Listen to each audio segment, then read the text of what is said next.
What's up, y'all? It's Columbus Short, and you're watching Behind the Headshot with Zachariah Shoes.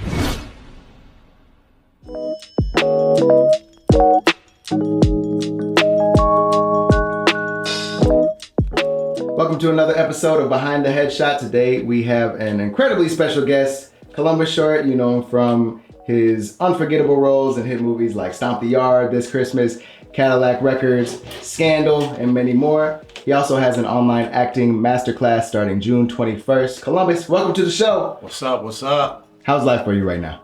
Busy. Being father, husband, career man, all of the above. Building companies, producing movies, TV. It's a grind, man, but just finding that balance. I mean, we know you from all your iconic roles, Stomp The Yard, This Christmas, Cadillac Records, Death at a Funeral, which is one of the most underrated black comedies of all time. That ensemble cast is crazy. What are some of your fondest memories from these projects? Death at a Funeral was special because, well, first, I was like, man, I'm working with my comedic, legends, heroes, with Tracy Morgan, Martin, Chris Rock, and it was crazy. I was in the middle of scenes, I can't believe it's just me and them three in this scene, and they don't stop. I mean, the director was so pissed because they never did the same thing twice. It was so hard to get a clean take because everybody's trying to one-up each other. It was a set that it was the hardest film I've ever done to get through a take without breaking, because it was just constant. I don't know how they did it all day, but then I was shooting too, and it was just great to spar with legends, and as they were helping me sharpen my craft, my skill sets. Now, on the other hand, you also worked on Accepted. That was my first movie. Your first movie, man, with Jonah Hill and Justin Long. That was my first supporting role in a movie. I'd done day player roles. Before that, I was doing a lot of guest stars on TV, episodic TV like ER, Judging Amy, a whole bunch of shows. And then, Accepted was my first, all right, you're number 4 on the call sheet. You know what I'm saying? I was on the call sheet officially, not way down. Has there been anybody that's told you that you're funny that really surprised you? Or that you were just felt validating for you? It was the first time I ever did stand-up. I was dared to do it. So I went over here to North Hollywood to the Ha, and I just signed my name up. It was a bet that I went and did up there. And it just so happened that particular night, every single Wayans was in the back of the house, and they introduced them right before I got on stage. And I was like, oh my God. Everyone from Keenan down. And I was so nervous, but I don't know. When I get on stage, as soon as I get on stage, I don't have any nerves. It's so weird. The stage is like a bubble for me. So when I'm on there, I don't even care about the audience. I just go, and it worked. And he ran out Damon Wayans. I just got off stage whew, that's done, and got out of there. And when I was going to my car, right when I got to my car, Damon Wayans runs down Lancashire. Hey. And he was like, what's your name again? I was like, Columbus. And he hired me for the new, In Living Color for HBO. It was called The Underground. It was dope. It fell apart at HBO, but it was dope that he hired me right there. And it kind of, right after that, I had to quit the show to do Accepted. And so after that, it was just, the rest is history. Now, you're starring in a new sitcom. Can you give us a sneak peek into what it's about and how you landed the role? How I landed the role, Billy Kyle Evans, we've been wanting to work together for a long time. He was on the set almost every day when we were doing Death at a Funeral, and we always would talk, because he was with Martin every day. And we would always talk. He's like, "We're gonna do something one day," but And at that time, I'm like, I'm trying to just do movies, and I wasn't seeing the roadmap. And then I ran into him at an event my wife and I are we're putting on for this 501c3 that we are on the board of, and he came. So we chopped it up, and then like a few weeks later, I got a call like, "Hey, Bentley wants you on the show. This show, it's your show, da da da da da." And it's about a family, the Williamses, me, my wife, my two kids, my aunt, and my dad. It's our running an event space, running a family business that's been in our family for years. But I'm an accountant that, is kind of trying to juggle my real career, but also run the family's business. And it's just zany mayhem every week. It's a different event, and all of the madness and craziness of us trying to, things falling apart, but the family coming together in the end to always figure out how to get it done. And it's just great. It's refreshing. It's like Family Matters, bringing back that ode of Family Matters, Martin, Jamie Foxx show, Living Single, Girlfriends. You want like good television, true television showing family love, laughter. And I think we need it right now, especially in the climate of the world.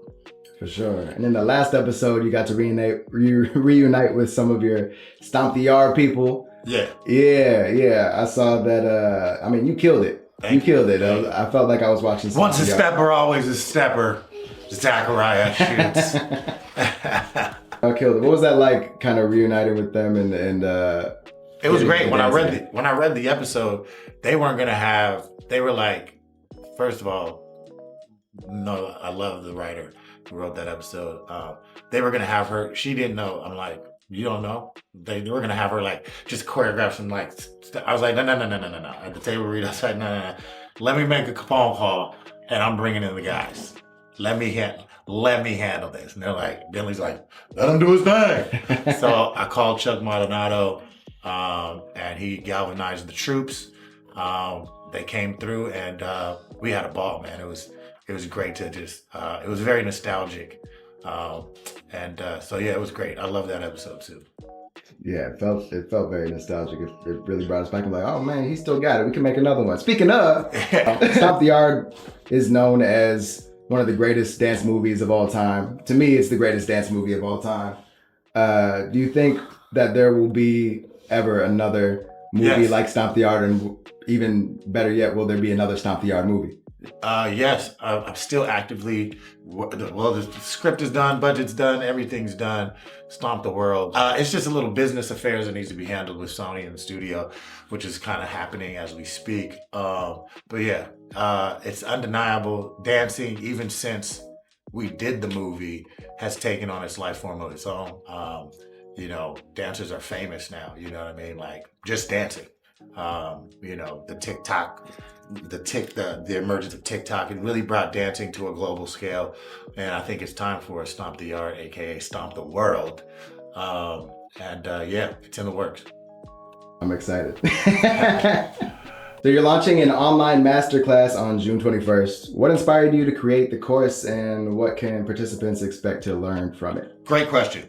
So the reason I wanted to do this masterclass, when I was a choreographer, I used to teach not far from here at Millennium, the old Millennium, master classes and teaching dancers how to, master their craft. And, a lot of people didn't know that I was an actor at that time when I was teaching dance, because I was doing that. I had veered off and went hard dancing and choreographing, and I stopped auditioning, stopped, working in the film and television industry.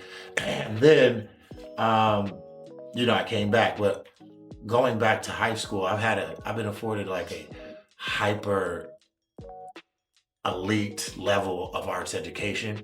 I went to Orange County High School of the Arts, and it's like Juilliard, exactly like the curriculum, the Juilliard curriculum, the intensity, the amount of work it takes to thrive in that environment, and the education you get. You really become a professional, and that takes training, that takes tutelage, that takes focus, that takes discipline. And a lot of kids are not afforded that. A lot of adults were not afforded that have talents, that are gifted.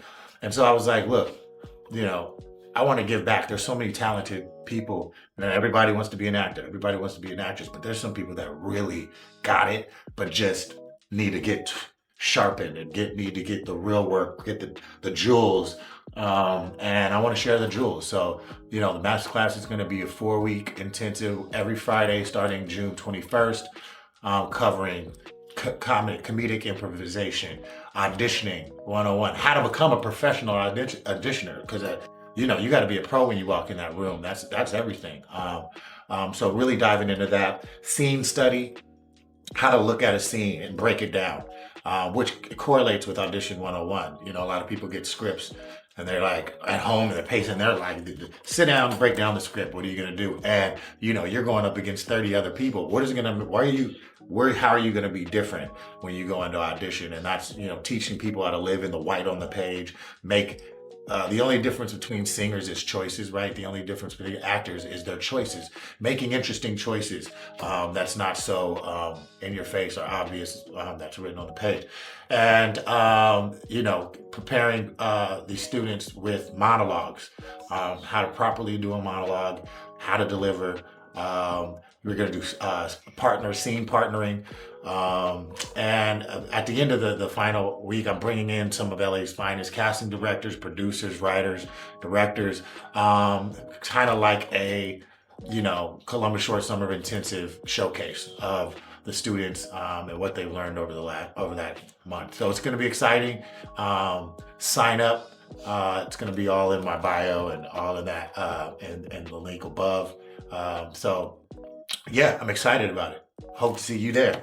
Zachariah Shoes. I'll be there.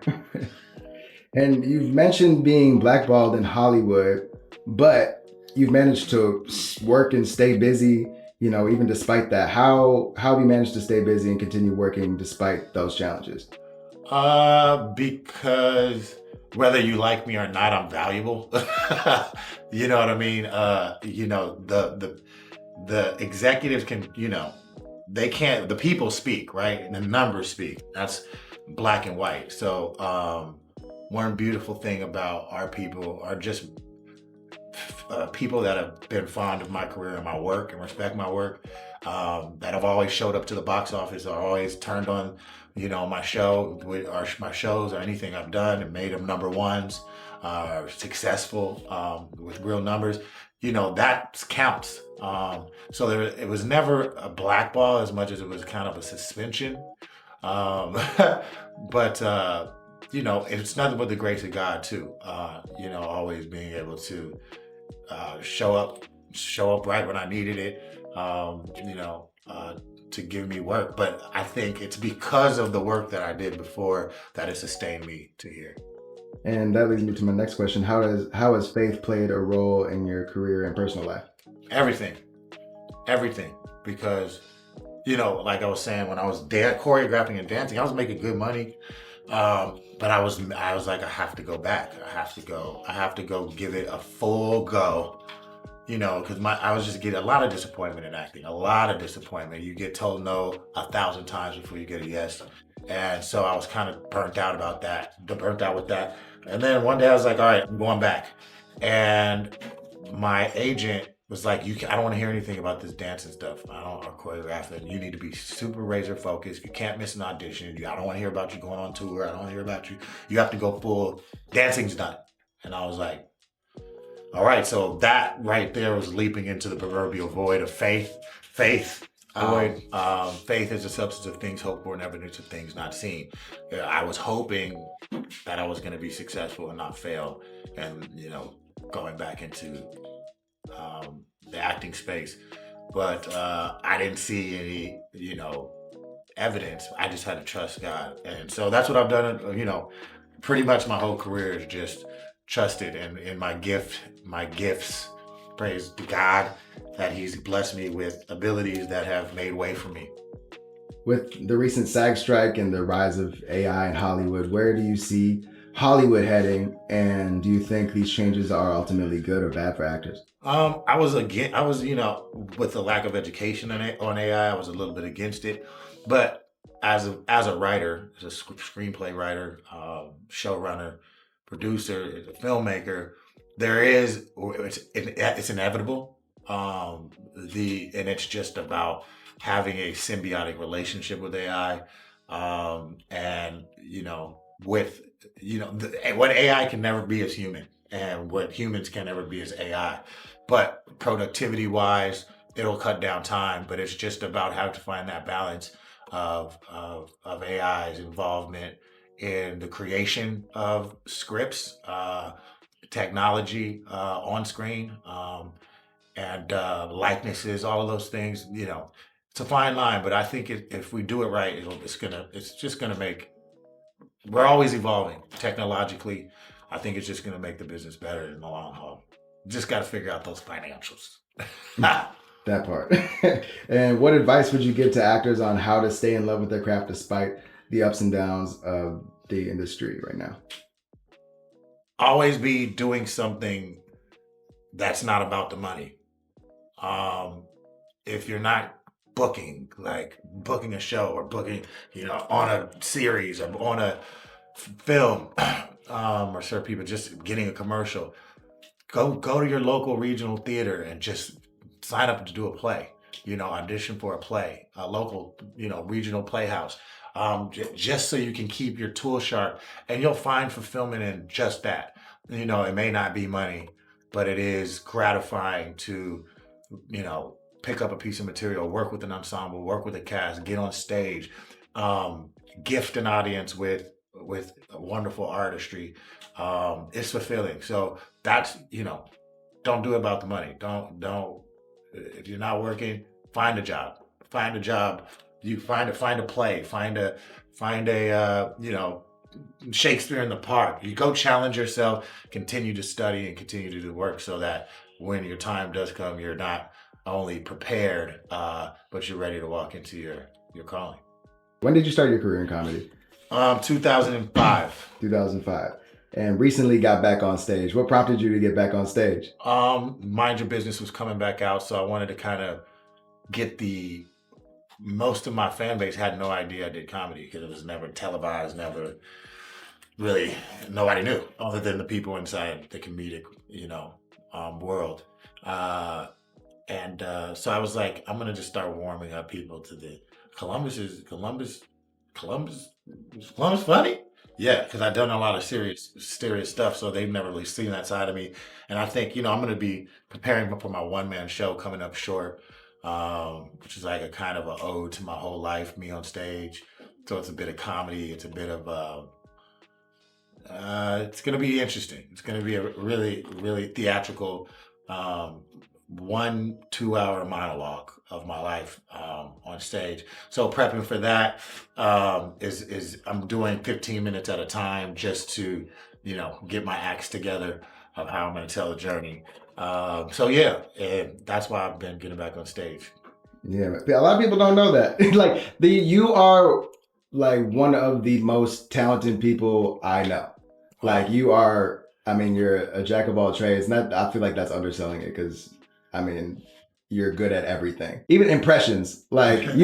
People don't realize you're so nonchalant about your talents. You know what? It's like I was in love with art. And I encourage people to do that. Don't get boxed in. You don't know that Anthony Hopkins is like a absolute genius composer. Genius. Most people don't know that Chris Brown is an incredible artist. So is Neo, visual artist. Most people don't know that Kiefer Sutherland has a band. Or you look at Jared Leto. There's a lot. When you're an artist, you're an artist.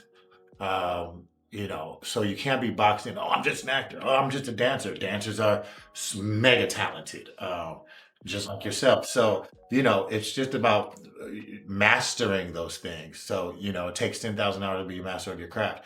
I spent 10,000 hours on a drum set. That's for sure. Growing up in the studios, 10,000 hours in a dance studio, 10,000 hours in a recording studio, 10,000 hours on set. 10,000 hours sitting in front of Final Draft writing. So once you're doing it, you just have to exercise those things, and no matter what lane you get into, you can be successful. That's facts. But your Dave Chappelle impression is probably the best. I don't think I've heard a better Dave Chappelle impression. Honestly, truly. I'm like, I've not heard. Oh no, that's crazy. There's a lot of Daves out there, man. It's crazy these days. They say, hey Dave. I say, what's up, Sam? They say, I heard the gays and the lesbians is on your neck. It's ridiculous, Sam. It's ridiculous. Well, yeah, man. Just out here trying to be great. What's your take on the Drake and Kendrick beef? The Drake and Kendrick beef. I think it was the best rap battle ever publicly. It was better than Ether. I mean, than the Jay-Z. I mean, the Tupac Biggie. I mean, it was better than all of that, and I think that it was great. But unfortunately for Drake, they not like us. It just lights, camera, rap. Feel like the what nails in the coffin. Yeah, it was over. Thank you so much for joining me today. I appreciate your time. Man. This is just part one. We gotta get in. This is part one, and we're looking forward to part two. But in the meantime, what do you got going on in your life? Marriage, children, movies, TV, album,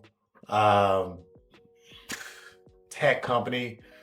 Oh man, I got a lot of so it's just I have a great team, so my wife holds down the kids when I'm busy, but she also does PR, so we have a unit that kind of becoming a well-oiled machine. So yeah, busy but blessed.